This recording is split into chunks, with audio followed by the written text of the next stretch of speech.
பிரியமானவர்களே, ஆண்டவராகிய இயேசு கிறிஸ்துவின் நாமத்தினாலே உங்கள் யாவரையும் அன்போடு கூட நான் வாழ்த்துகிறேன்.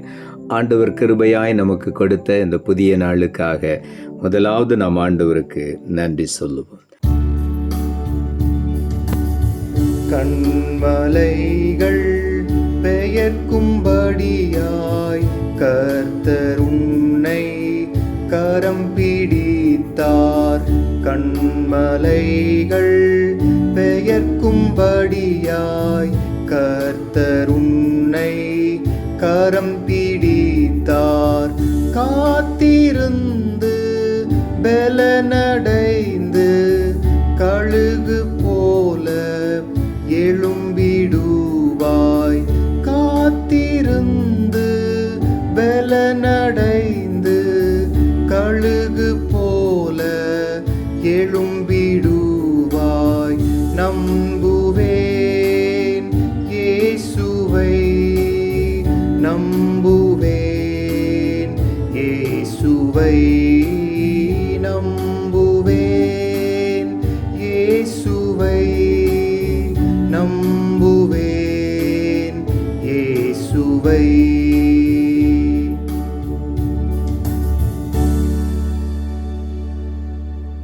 இந்த நாளுக்கு இந்த ஆண்டவர் கொடுக்கிற ஒரு வார்த்தை புலம்பல் புஸ்தகம் 3ஆம் அதிகாரம் 25வது வசனம்.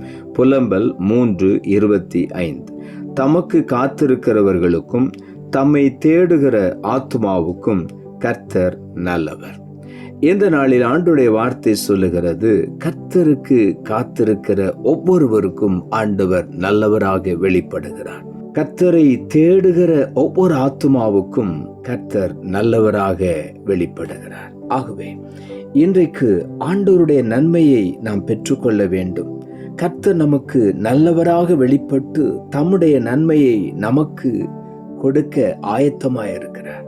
நாம் செய்ய வேண்டிய காரியம் அவருக்கு காத்திருக்க வேண்டும், அவரை கருத்தாய் தேட வேண்டும். ஏசாயா தீர்க்கதரிசன புஸ்தகம் 40ஆம் அதிகாரம் 31ஆம் வசனம் இப்படியாய் சொல்லுகிறது, கர்த்தருக்கு காத்திருக்கிறவர்களோ புது பலன் அடைந்து கழுகுகளைப் போல செட்டைகளை அடித்து எழும்புவார்கள். அவர்கள் ஓடினாலும் இளைப்படையார்கள், நடந்தாலும் சோர்ந்து போகார்கள் என்று இங்கே எழுதப்பட்டிருக்கிறது. ஆண்டவருக்கு காத்திருக்கிற ஒரு மனிதனுடைய வாழ்க்கை பலன் அடைந்து கொண்டே இருக்கும். ஒவ்வொரு நாளும் புது புது பலனை அவன் பெற்றுக்கொள்வான். அது மாத்திரமல்ல, மேன்மையான உயரங்களிலே அவன் உயர்த்தப்படுவான். ஆண்டவர் அவனை உயர்த்தி கொண்டே இருப்பார். இன்றைக்கு ஒவ்வொரு நாளும் கர்த்தருக்கு நாம் காத்திருக்கும் பொழுது ஒரு நாளும் நாம் வெட்கப்பட்டு போவதில்லை. ஆண்டவர் நமக்கு புது பலனை கொடுத்து நம்முடைய வாழ்க்கையிலே, நம்முடைய வேலையிலே, நம்முடைய உழைப்பிலே ஆண்டவர் நமக்கு புது பலனை கொடுத்து செட்டைகளை அடித்து எழும்புகிறதை போல மேன்மையான அடைக்கலங்களிலே நம்மை உயர்த்தி ஆசீர்வதிப்பார். சங்கீதங்களின் புஸ்தகம் 130ஆம் சங்கீதம் 6வது வசனம் இப்படியாய் சொல்லுகிறது, எப்பொழுது விடியும் என்று விடியற் காலத்துக்கு காத்திருக்கிற ஜாமக்காரரை பார்க்கிலும் அதிகமாய் என் ஆத்துமா ஆண்டவருக்கு காத்திருக்கிறது. தாவீது அழகாக எழுதுகிறார், ஒரு இரவு காவலாளி எப்பொழுது விடியும் என்று சொல்லி விடியற் காலத்திற்கு காத்திருக்கிறதை போல அந்த ஜாமக்காரரை பார்க்கிலும் அதிகமாய் என் ஆத்துமா ஆண்டவருக்கு காத்திருக்கிறது.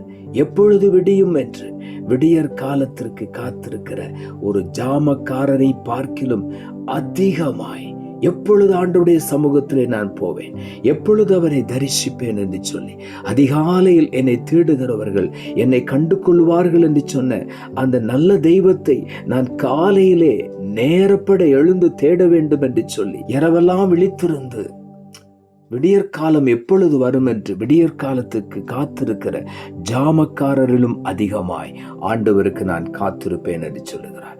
அப்படி காத்திருக்கிற ஒவ்வொருவரையும் ஆண்டவர் உயர்ந்த அடைக்கலத்தில் வைப்பார். சங்கீதங்களின் புஸ்தகம் 40ஆம் சங்கீதம் 1ஆம் வசனம் சொல்லுகிறது, கர்த்தருக்காக பொறுமையுடன் காத்திருந்தேன், அவர் என்னிடமாய் சாய்ந்து என் கூப்பிடுதலை கேட்டார். தாவீது எழுதுகிறார், கர்த்தருக்காக நான் பொறுமையுடன் காத்திருந்தேன்.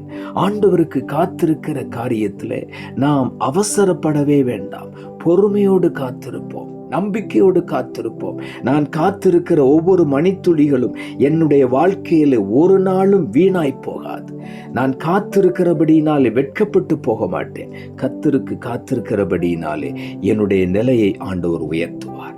என்னுடைய வேலையிலே நான் உயர்த்தப்படுவேன். என்னுடைய குடும்பத்திலே நான் உயர்த்தப்படுவேன். சமுதாயத்திலே நான் உயர்த்தப்படுவேன். எல்லாவற்றிலும் என்னை மேன்மையாக வைப்பார்.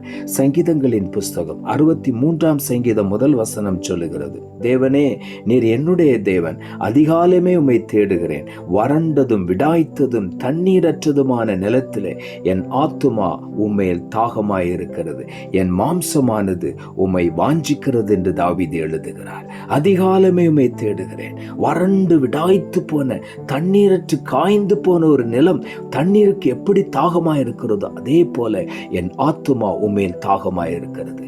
அதிகாலையில் உம்மை தேடுவேன், என் மாம்சம் உம்மை வாஞ்சிக்கிறது என்று சொல்லி ஒவ்வொரு நாளும் கருத்தாய் கர்த்தரை நாம் தேடும் பொழுது நிச்சயமாகவே நாம் ஒருபோதும் கீழாக மாட்டோம். நாம் மேலாகி கொண்டே இருப்போம். நம்மை உயர்ந்த அடைக்கலத்தில் வைத்து ஆண்டவர் ஆசீர்வதிப்பார். ஆகவே உள்ளத்தின் ஆழத்திலிருந்து ஆண்டவருக்கு நாம் நன்றி சொல்லுவோம். நாம் ஜெபிப்போம். அன்புள்ள ஆண்டவரே, கிருபையாய் நீர் கொடுத்த இந்த புதிய நாளுக்காய் மறுபடியும் எமக்கு நன்றி செலுத்துகிறோம். ஆண்டவர் கொடுத்த ஜீவனுள்ள வார்த்தைக்காக நன்றி. தமக்கு காத்திருக்கிறவர்களுக்கும் தம்மை தேடுகிற ஆத்துமாவுக்கும் கர்த்தர் நல்லவர் என்ற வார்த்தையை கொடுத்தேன். வசனத்தை கேட்டுக்கொண்டிருக்கிற ஒவ்வொருவரும் ஆண்டவருக்கு காத்திருந்து புது பலனை அடைந்து மேன்மையான உயரங்களை அடைந்து கொள்ள உயர்ந்த அடைக்கலத்தில் வைக்கப்பட ஒவ்வொருவருக்கு உதவி செய்யும். தங்களுடைய அந்தஸ்திலே உயர, தங்களுடைய பொருளாதாரத்தில் உயர, தங்களுடைய வேலையிலே, தொழிலிலே, எல்லா விதத்திலும் தங்கள் கையின் பிரயாசங்கள் எல்லாவற்றிலும் மேன்மையாக உயர்த்தப்பட்டு ஆசீர்வதிக்கப்பட ஒவ்வொருவருக்கும் உதவி செய்யும். கர்த்தருக்கு காத்திருக்கிற பிள்ளைகள் ஒரு நாள் வெட்கப்பட மாட்டார்கள் என்று சொன்னீர். மேன்மையான உயர்ந்த அடைக்கலத்திலே ஒவ்வொருவரை மேன்மைப்படுத்தி ஆசீர்வதியும். நீர் அப்படி செய்கிறபடினாலும் உமக்கு நன்றி தாழ்த்துகிறோம். இரட்சகர் இயேசுவின் நாமத்தில் ஜெபிக்கிறோம் நல்ல பிதாவே, ஆமென்.